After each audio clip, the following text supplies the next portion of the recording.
Hello and welcome to the Made in Africa podcast. I'm your host, Kemesha Samuel.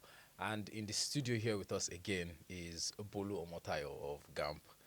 Bolu was kind enough to come in again to record this episode with us because he had done this previously, but that file got corrupted and we had to plead.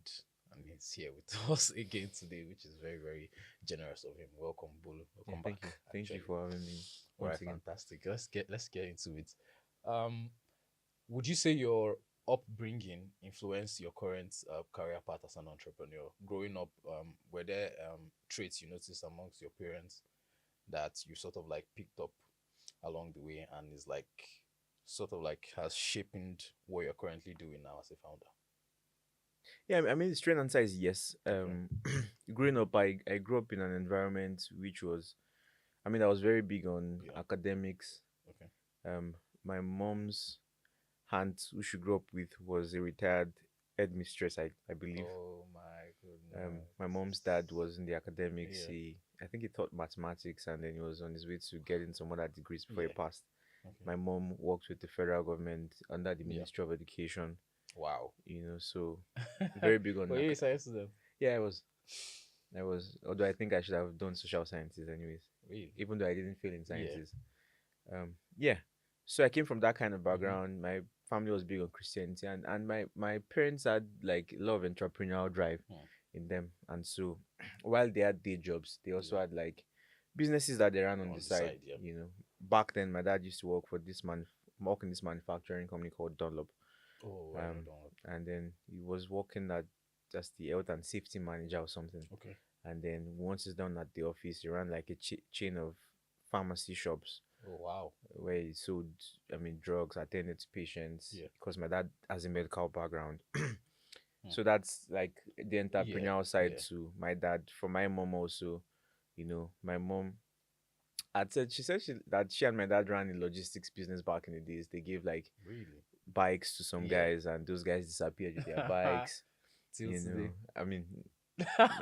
Wow. The only evidence that my mom has today that they had a bike was the element, because there's this element in us. And when I just asked her, I said, that was this element. They say, you say, and the bike and the element, we couldn't find anyone. Bike and the bike, we couldn't find anyone. Yeah. Oh my goodness. Yeah, so super entrepreneurial background. And I don't know if it was intentional, because one of the ways that my mom was able to get us to get work done, by the way, I come from a family of 3 boys. I'm the second son. One of the way my mom got us to do work is to incentivize us. So if you do this, I'll pay you. My mom would say, I'll give you money. Yeah. And so we could almost hold my mom by the elms of her gown and say, you promised me. And it's our work. Wash plates. How you not supposed to do the dishes?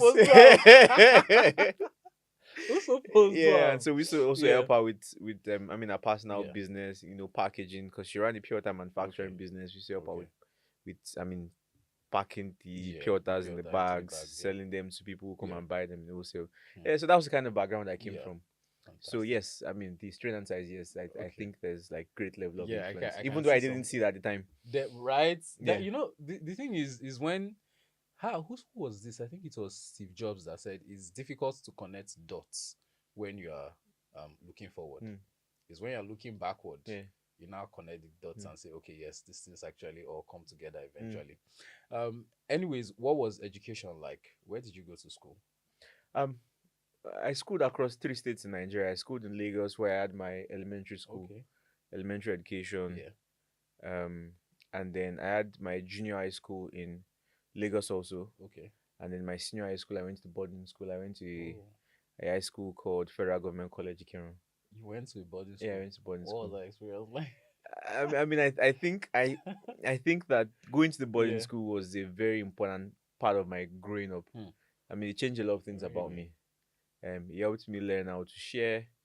It helped me. Because you can't survive in the boarding school if you can't collaborate or share. Yeah. True. Because your own go finish at one point. You think so your own no go finish? You go finish. It was my mom that pointed it out. One time I got back from the boarding school, and my mom said, "Did you notice you just ate from the same plate with your younger brother?" I said, "Really?" Because it was never anything I could do. Like, why would I eat from the same plate? My brother would fight. Boys. We'd fight. And Hmm. so, but in the boarding school, if you can't eat from my plate, go hungry Go now. ahead, go Oh, Yeah, nice. so the boarding school Yeah. was Wow. really good. Okay. I was the senior prefect or head boy, what they call it, in the Oh, boarding school. I mean, shit. um, so yeah, I did Yeah. that. I had very good grades in high school. I had Mm-hmm. 7 distinctions or so. Oh, In my high school, I nice. did Wow. sciences, Wow. got into university straight, went to a school Fantastic. called the Federal University of Technology, Akure Futa. Akure, yeah. Yeah, where I studied industrial chemistry. Also very smart students. In my first year, I had like a Chemistry.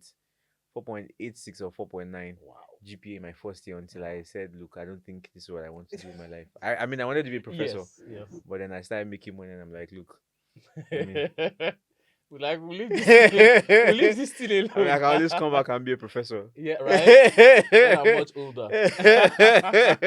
Nice, nice. Yeah. So, okay, now you've mentioned that you started making money in the university. Yes. So I believe it was from that point you knew that okay, you have to do something on your own and not work for somebody. Was that it? I, Or I what mean, were you doing then that was making money for you? I mean, the motivation wasn't that I didn't want to work for someone. Yeah. The motivation was like, look, there's a problem, I can't do it. Hmm. I Yeah. would have done it if someone hired me to do it. Do it. Okay. Okay. Yes, it wasn't motivation per se of. Yeah. I mean, because that. I mean, my mom was not big on. I need to own something. My mom was just big on. Look, there's a problem. We need to solve. I mean, again, to your first question, that's where a lot of all those things came from, and one of the reasons why even till today I still report to people. Yeah. I tell them what's happening because I never carry a sense of I want to have my own thing. I just carry a sense of like there's a mission that needs to be accomplished and someone needs to champion it. Yeah. So yes, on campus I've done many things. I don't know if I should bore you with the many things I did on campus. No, we have time. First, my goal in life was to own a chain of barbershops across Nigeria. I wanted to own like 300 barbershops. And where did that come out from? So my family has a custom where when you are done with high school, so the month before you go into uni, you go learn the trade. Yeah, so I learned barbing. Oh, nice. And so when I did barbing, I met my boss who was accomplished for where he was, and I was like, look, this guy is probably making more money than my mom is making working for the federal government. After about 20 years of working with the government, and I said, look, I mean, I want to start my own. Wow. And I laugh all the time because I mean, the first attempt of me dumping my professorial ambition was me saying, look, I want to own like multiple barbershops. So I did that for some time. And then my friend, really great guy, really smart guy, called me one night and said, hey, look, I have this idea, we can start the food delivery business. And give us timeline, please. This was around. Yeah, the food delivery business. We started food delivery business sometime in 2014. Okay. 2014. Yeah. Yeah. On campus. Were only just coming up. Yeah, only just coming up. So basically, we wanted to build a website where people could order, but like, look, we just do WhatsApp. Yeah. So we did WhatsApp, and it was big on campus. Yeah, if you were in Futa during those times, you'd have heard of a business called ASAP Foods. ASAP Foods. Yeah, ASAP Foods. Yeah. And so I did that for some time, and then I sold electronics. Okay. I did the electronics business into, of course, the electronics business is what eventually became Gamp. Yeah, so that's some of the things I've done on campus. Fantastic. Yeah, undergrad. Yeah. Well, no, see, how do I put it? For some people, it comes very natural to them. But for others, it is a struggle. For you, it was very natural. While in school, you did about 3 things already, and you were still a student. It's not like you dropped out. Yes. You see how crazy that was. Yeah, it's crazy, and there are a couple of things. There are a couple of ways to look at it. One, I didn't have a social life, which today really? I wish I did. I never partied. I mean, in Nigerian universities, we have a program called Freshers Orientation. Okay. I never went for Freshers Orientation. Wow. My life was triangle lives, like they call it on campus. Church, class, hostel. Yeah. Oh my God. That was the kind of life I lived. Wow. And I really wanted to finish with the first class eventually, but eventually. I mean, it didn't work out. Yeah, but that was the kind of life I lived. Yeah. Okay.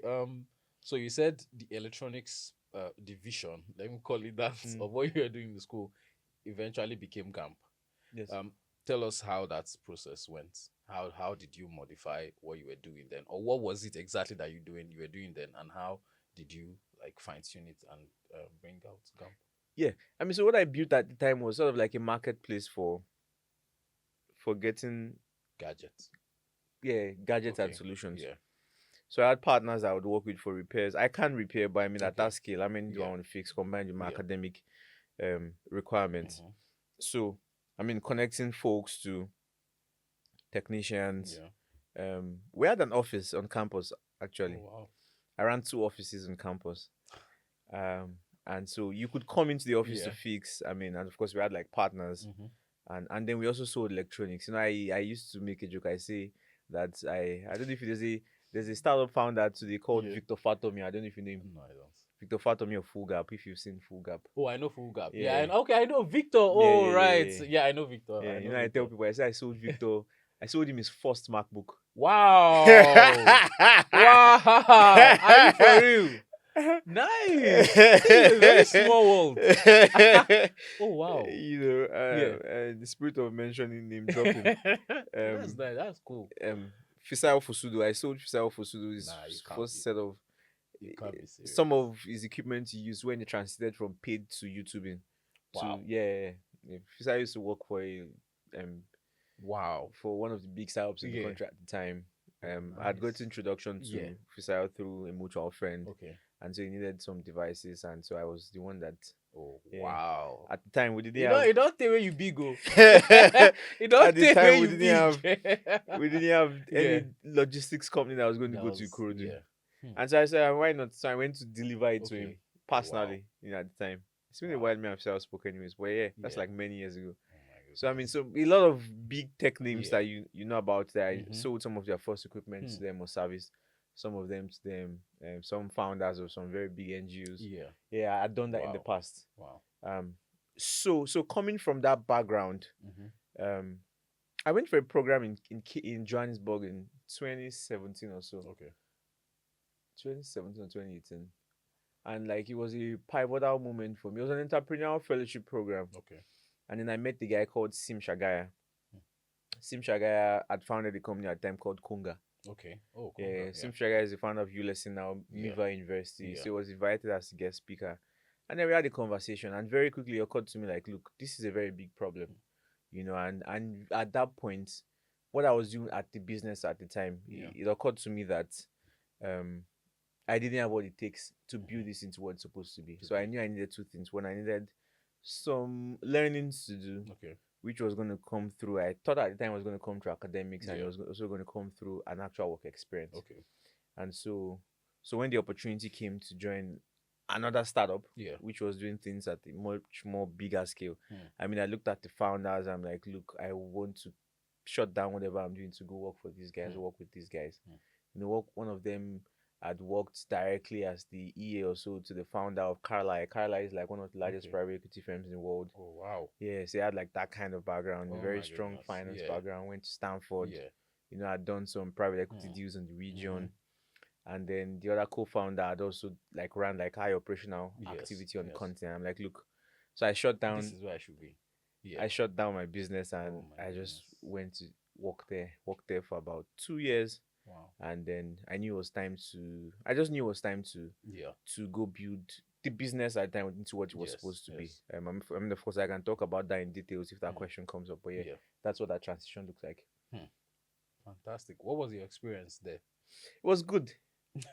It was the best thing that happened to me, and I encourage young entrepreneurs to take some time off work and just go and like work in an actual. Yeah, like you don't need to do a lot of hustling and struggling and all these things. I mean, when you are there, that's the first place you are going to prove that you actually have something to offer the world. My own goal again was not necessarily to go and start Gamp. I knew like this was going to happen at some point. I knew at some point, but I mean, my goal was to give as much as I could into other people's lives. into that business. So I was sold out to the point that when I left, one of my colleagues said, one of my friends said, we thought I was one of the co-founders. I said, no. I said, Yeah. where do I want to get $10 million from at the To time? I buy think they in, had raised yes. to to run this kind of Yeah. business at the time. Wow. Yeah, so yeah, Hmm. that was it. So you advise strongly that aspiring founders should first Yeah, work I for think people first. yes, Yeah. I think strongly Hmm. that people should go have some real life experience. You do a Yeah. couple of things for yourself, you build relationships. Right. I'll tell you, the first capital I raised, it was one, folks from my former employment Hmm. wrote me a check. Hmm. And then they also did intro to the person I led the Yeah. round. People Wow. from them, like the deal was pretty interesting. Yeah. The person that did the intro reached out and said that these guys want to write you a check. I mean, a precede business. There's Yeah. definitely nothing to show that you're going to be successful. Successful. And then they asked me and they said like, can we give this guy our money? Hmm. And I told them yes. Hmm. And of course that came from like more than 24 months of working and Yeah. seeing what Yeah. this person has Like done.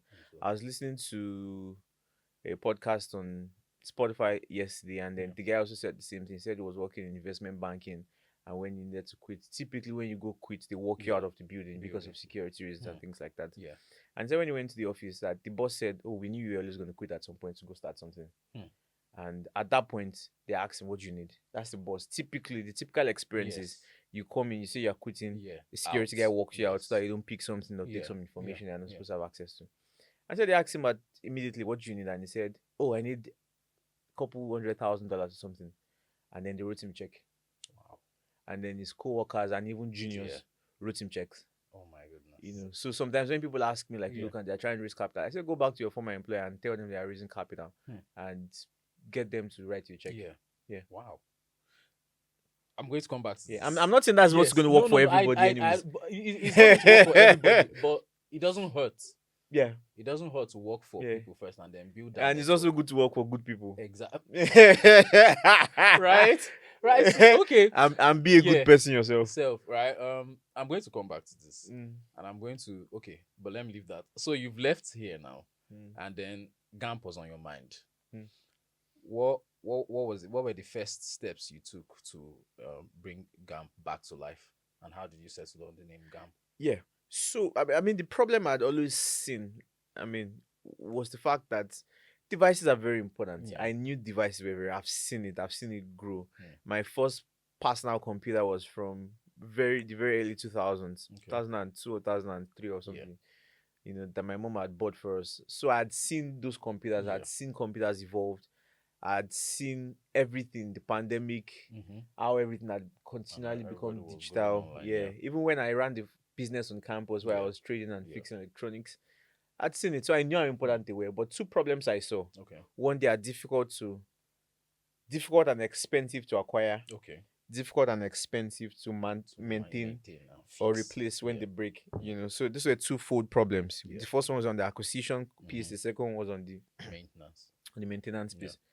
And so I really wanted to pick something that would be a differentiator in the market. So if I go on the acquisition piece, there's some banks, some fintechs that are trying to do device financing and stuff. So that basically would not have been a differentiator. And so on the insurance and the maintenance piece, I had done a lot of research. I'd done a lot of research and I discovered that insurance was the answer for that affordability problem. So I knew that device insurance was what we were going to get into the market with. But the goal again is an umbrella business that caters for the device needs of African digital workers. So one, the ideation, two, I I reached out to an advisor who happened to also be my former boss. I reached out to him and then he was in support of it, which was very good indication. And then built a team around it. The first version of the project, I outsourced the first build to a consultant who built it. We just put a small team together of consultants and they built it. And very quickly we got an operations lead and a product lead. my co-founder Tolu. Very great, very smart guy. He finished with first class. Oh, nice. I tell people, I said Nice. that he's the only one Yeah. that that finished with That first finished his class. first I'm not class. sure if he Yeah. was top of his department, Hmm. but I think he was, first class Yeah. mechanical engineering. Oh, wow. Yeah. And then at the Wow. time, he was working for a cryptocurrency company in Yeah. South Africa called Luno. Hmm. And Oh, I then, know Luno. yeah, I and know when I Luno. spoke to him, was Yeah. sold on the idea, liked it. Yeah. And then my other co-founder, she had done multiple years in insurance. She had Yeah. worked at Old Mutual, Okay. Mutual Benefits, Real Hmm. Exchange, so Yes. like she had gone to Harvard, Oh, wow. and I was able to Nice. convince Solid team. I was able to convince these people. Yeah. So and then for me it's like, okay, we're doing something Yeah. really Okay. important to be able to Yeah. convince these people. So I mean the advisor buying, Yeah. getting co-founders buying and convincing them to be able to Yeah. come full time, even though we hadn't raised capital at the time. Mm-hmm. You know. I can So imagine these are what some that of the was few like. things that we did Yes. in the early days. Wow. How long did it take to build the first iteration of the product? Fast, it was very fast. I sketched something on paper. I Yes. said like, look, this is what we need. We just need to be able to generate unique code, Yeah. like sort of like voucher codes or unique codes. That's what we're going to Yeah. sell as insurance. People are going to become, people are going to be able to come on the platform to do this and do Yes. that, and that was the first it. build. Yeah. Wow. This